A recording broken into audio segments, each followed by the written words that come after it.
être guidé par le Saint-Esprit est quelque chose de vraiment majeur. Et j'étais une chrétienne pour beaucoup d'années. Et même si j'aimais Dieu et j'allais à l'église régulièrement, je n'étais pas guidée par le Saint-Esprit. J'étais guidée par moi-même. J'étais guidée par Joyce et ce que je voulais faire, et cela s'appelle la chrétienté charnelle. C'est de cela que Paul parlait quand il parlait à propos de personnes qui étaient charnelles. Mais quand nous apprenons comment être guidés par le Saint-Esprit nous guide hors de l'esclavage et dans la victoire. Il nous montre quoi faire quand nous avons des problèmes dans certaines situations. Il nous guide dans de grandes décisions spirituelles majeures et qui changent nos vies, et il nous guide dans les petites choses de tous les jours qui ne feraient probablement aucune différence pour quiconque d'autre que vous. Nous avons besoin d'avoir ce genre de relation proche avec le Saint-Esprit. Donc il dit, je veux que vous soyez remplis et guidés par le Saint-Esprit. Maintenant, 1 Thessaloniciens chapitre 5, versets 22, 23 et 24. Retenez ce qui est bon et gardez-vous de ce qui est mauvais sous quelque forme et quelque type que ce soit. Que le Dieu de paix lui-même vous rende entièrement saints, qu'il vous sépare des choses profanes, vous rende purs et entièrement consacrés à Dieu, et qu'il vous garde parfaitement esprit, âme et corps. Maintenant comprenez cela. Votre esprit, votre âme et votre corps, votre esprit, votre âme et votre corps. Encore une fois, qu'il vous garde parfaitement esprit, âme et corps, afin que vous soyez irréprochables lors de la venue de notre Seigneur Jésus-Christ le Messie. Et le verset 24, « Celui qui vous appelle à lui est fidèle et digne de confiance, et c'est lui qui accomplira tout cela.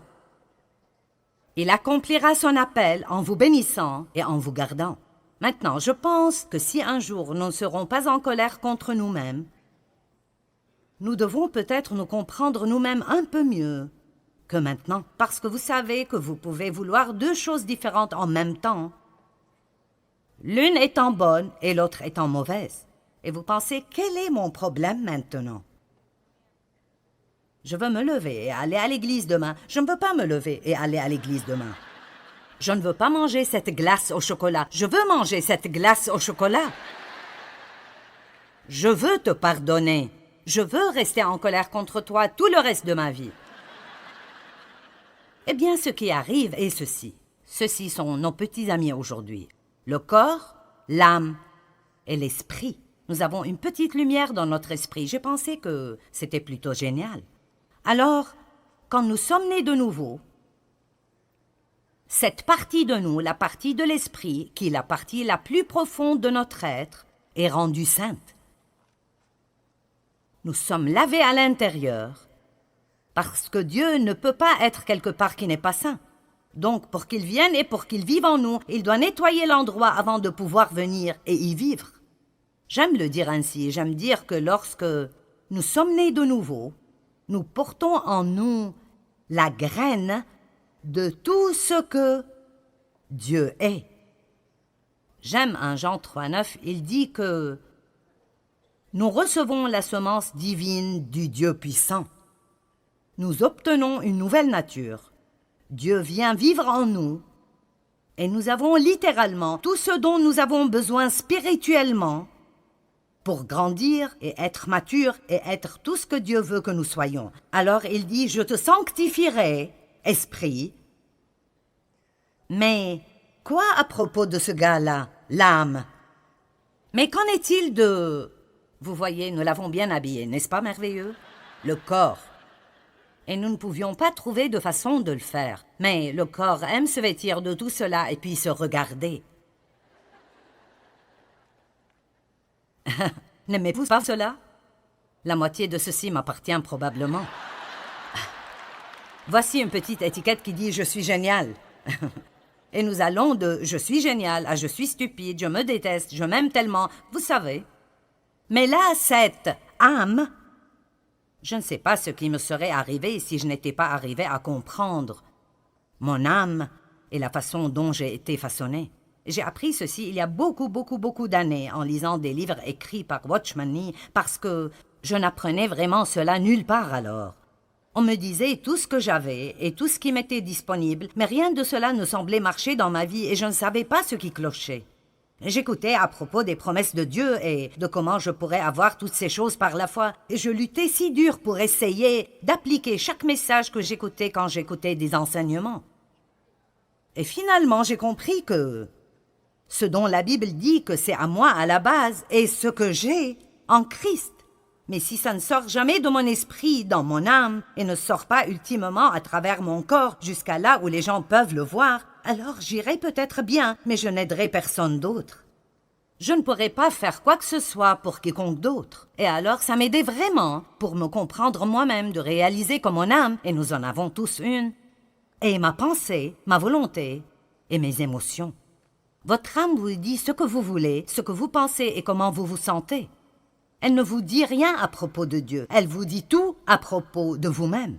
Alors, votre esprit peut vous guider et vous dire de vous lever et d'aller à l'église, ou de donner quelque chose, ou de demander pardon à quelqu'un, ou de donner une faveur à quelqu'un. Et dans cette partie, la partie de la nouvelle nature en vous, vous voulez vraiment le faire. Vous aimez Dieu et vous voulez le faire. Mais après, votre âme dit « Je n'ai pas envie de faire cela. Je ne veux pas. Et franchement, je ne pense pas que c'est une bonne idée. Il n'était pas très gentil avec toi, pourquoi devrais-tu faire cela? Et alors tout le raisonnement commence à propos de pourquoi vous ne devez pas faire cela, et votre corps veut juste se reposer et faire la sieste, ou manger un beignet, ou quelque chose comme ça. Alors vous devez comprendre, votre corps n'est capable de faire que ce que vous l'entraînez à faire. Il ne peut faire rien d'autre, il est juste plutôt stupide, sauf si vous l'entraînez et le garder sous contrôle tout le temps. Ce n'est pas surprenant que Paul ait dit « Je traite durement mon corps ». Il n'a pas dit « Je nourris sûrement mon corps », il a dit « Je traite durement mon corps ». Ça sonne pareil, mais les mots sont bien différents. Alors, ça nous aide beaucoup de comprendre ceci. Paul a décrit ce même dilemme dans Romains chapitre 7. Et si vous lisez Romains 7 depuis le verset 15 jusqu'à la fin du chapitre, vous penserez « Il sait de quoi je parle ». Parce que Paul dit « Quel est mon problème? Ce que je veux faire, je ne le fais pas. Et ce que je ne veux pas faire, je le fais. » Et puis c'est comme s'il avait une conversation avec lui-même. Donc si je ne veux pas le faire, mais je le fais, ce n'est donc plus moi qui agis ainsi, mais ça doit être une autre loi spirituelle à l'œuvre dans mon corps qui me fait agir ainsi. Et puis il continue encore et elle dit finalement « Qui me délivrera de ce corps de mort? Dieu soit loué, il le fera par Jésus-Christ. » Donc si nous revenons à 1 Thessaloniciens, il a dit « Je vous sanctifierai corps, âme et esprit, je le ferai, j'accomplirai mon appel en vous sanctifiant. » Nous voyons que Jésus est le chef et le consommateur de la foi. La Bible nous enseigne dans Philippiens 1:6 que celui qui a commencé en vous cette bonne œuvre la rendra parfaite pour le jour de Jésus-Christ. Eh bien, si Dieu fera tout cela, et si j'ai été sauvé depuis 25 ans et je me suis toujours un désastre, si j'ai été sauvé depuis 25 ans et je suis toujours...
désastre.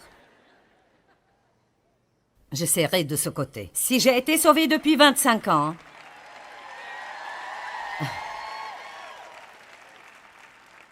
est-ce que quelqu'un sait de quoi je parle? Amen. Alors quelque chose va mal.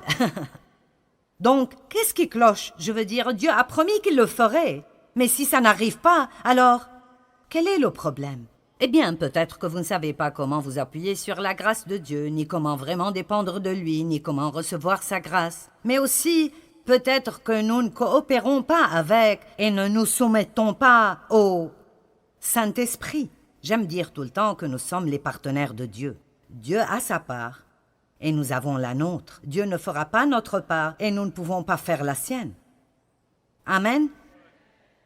Dieu ne fera pas ma part et je ne veux pas faire la sienne. Et je me mettrais dans les beaux pétrins si j'essayais de faire sa part. Je veux dire, j'ai tellement essayé de changer Dave et ça n'a simplement pas marché. Amen. J'ai essayé de changer mes enfants et ça n'a pas marché non plus. Nous essayons toujours de faire des...